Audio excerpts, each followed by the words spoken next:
आप सभी को मेरा नमस्कार। स्वागत है आप सभी का आपके अपने चैनल में जिसका नाम है न्यू अपडेट। जैसा कि आप सभी जानते हैं कि मैं इस टाइम पे सभी के मानदेय को लेकर जानकारी बता रही हूँ। बजट को लेकर अलग अलग विभाग से बहुत बड़ी खबरें निकलकर सामने आ रही हैं। जैसा कि आप सभी जानते हैं बजट पेश हुआ। बजट पेश होने के बाद सरकार ने बताया कि हम यहाँ यहाँ इन्वेस्ट करने वाले हैं, है ना। इस पर विपक्षी कुछ नेता हैं जो अलग अलग विभाग को लेकर सवाल उठाए, है ना।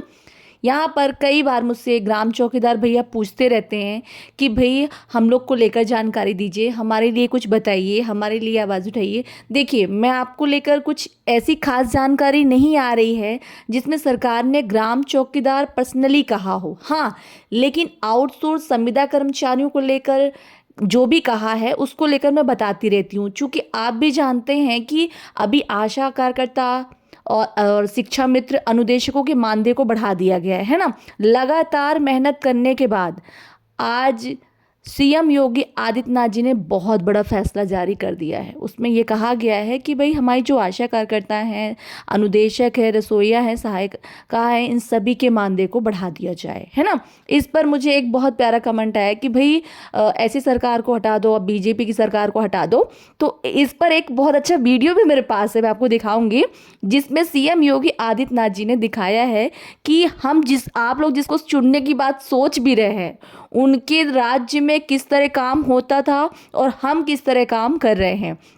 ऐसा नहीं है ग्राम चौकीदारों का मानदेय नहीं बढ़ेगा या पंचायत सहायकों का मानदेय नहीं बढ़ेगा या पंप ऑपरेटरों का मानदेय नहीं बढ़ेगा, सभी का मानदेय बढ़ेगा। लेकिन पहले चीज़ें सिस्टमैटिक की जाएंगी। जब सरकार, जानते हैं आप भी कि पूरे उत्तर प्रदेश का विकास करने जा रही है, हर सेक्टर पे वर्क करने जा रही है, इसको लेकर मैंने वीडियो बनाया है। उस पर आप देखेंगे सीएम योगी आदित्यनाथ जी ने मतलब साफ साफ कहा है इस चीज़ को कि कहाँ पे किस विभाग में हम किस तरह वर्क करेंगे, किस विभाग को हम कैसे मानदेय बढ़ा कर देंगे, किस तरह कहाँ पे इन्वेस्ट करेंगे। मैंने पहले भी कई बार वीडियो में कहा है कि देखिए, जब तक सरकार आप लोग का काम नहीं देखेगी, ये सरकार को नहीं लगेगा हाँ भाई ये लोग अच्छा काम कर रहे हैं या इन लोग के मानदेय को बढ़ाना ज़रूरी, अगर ये काम नहीं किए तो।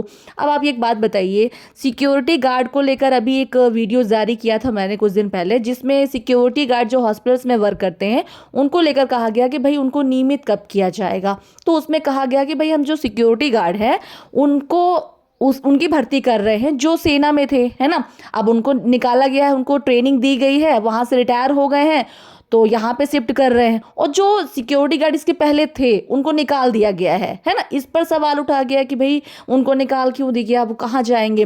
तो ये चीज़ कही गई है कि पहले उन्हें प्रशिक्षित किया जाएगा, पहले उन्हें उस लायक बनाया जाएगा, उसके बाद उन्हें रखा जाएगा। जैसे कि अभी आप सब जानते हैं कि जितने शिक्षक हैं, सभी टीचर, सरकारी टीचरों का पेपर हो रहा है ना। सरकार अब उन्हीं को रखेगी जो काबिल होगा। मैं आप लोगों को बता रही हूँ, ग्राम चौकीदारों की बात करें, पंप ऑपरेटरों की बात करें या किसी विभाग की बात करें, सरकार एक सिस्टम बनाएगी, इतना पढ़ा होना चाहिए, इस लायक होना चाहिए, ये काम बनना चाहिए, और टोटल डिजिटलाइज करेगी सरकार। टोटल, आपको पता है सरकार ने एक नया सिस्टम ला दिया कि अब स्कूलों में पढ़ाया जाएगा ये डिजिटल को लेकर। इस पर हमारे बहुत से जो कर्मचारी परेशान है कि हम क्या करें, अब कैसे अपनी बात रखें, कैसे सरकार के सामने अपनी मांग रखें। तो बस अब सीधा सिंपल यही है कि अब हमें अपने काम को इम्प्रूव करना है और सरकार के अपने उस डिसीज़न का इंतज़ार करना है कि सरकार हमारे लिए कुछ सोचे, सरकार हमारे लिए कुछ करे, है ना।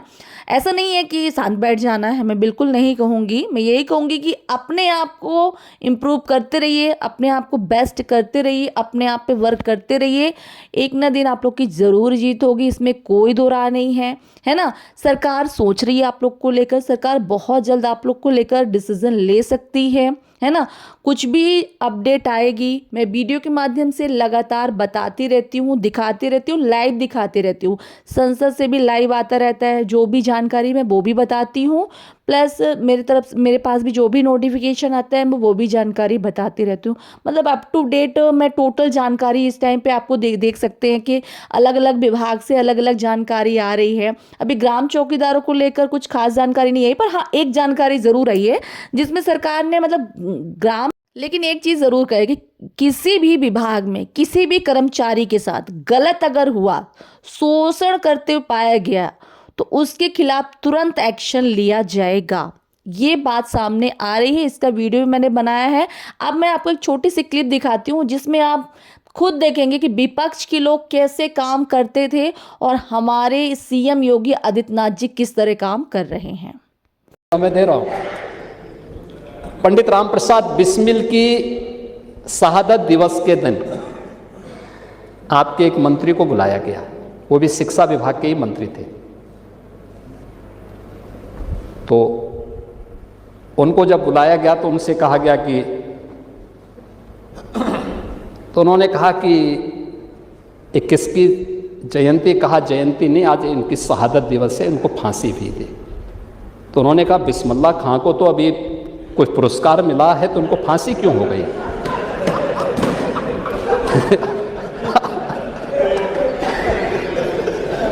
इनके शिक्षा मंत्री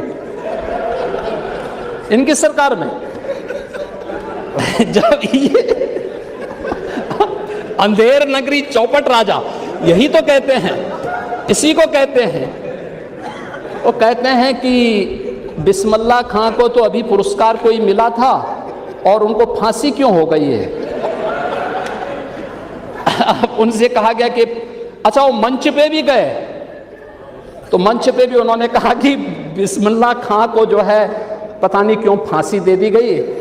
और तो नीचे से एक सज्जन ने कहा कि साहब ये बिस्मिल्लाह खां ने, ये पंडित राम प्रसाद बिस्मिल हैं, कहा कि तू जरूर भाजपाई होगा, भाग हमारे कार्यक्रम से। ये इनकी सरकार।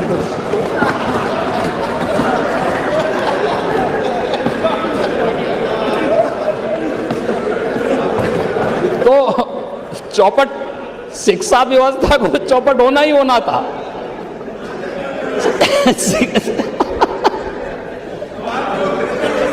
शिक्षा तो चौपट होती ही होती।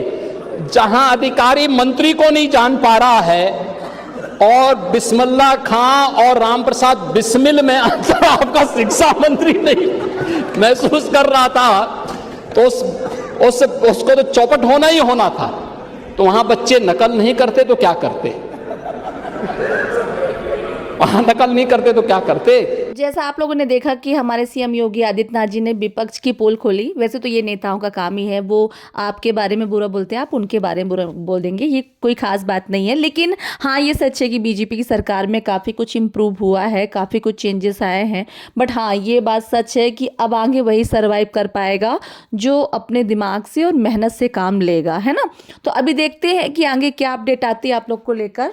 सावरकर इन सभी के भी मानदेय को बढ़ाएंगे। शिक्षा मित्र, अनुदेशक, इन सब के लिए भी सरकार कार्य कर रही है। और ये सरकार पहली सरकार है जिसने शिक्षा मित्रों के लिए, शिक्षकों के लिए, किसी भी कोई भी शिक्षक हो, उच्च शिक्षा के हो, माध्यमिक के हो, बेसिक के हो, वे शिक्षा मित्र हो, अनुदेशक हो, इन सबको, शिक्षणोत्तर कर्मचारियों, इनको हम लोगों ने 5 लाख रुपए तक की कैशलेस स्वास्थ्य की सुविधा उपलब्ध करवाई। ये सभी को उपलब्ध करवा चुके हैं, 1 अप्रैल से लागू भी हो जाएगा।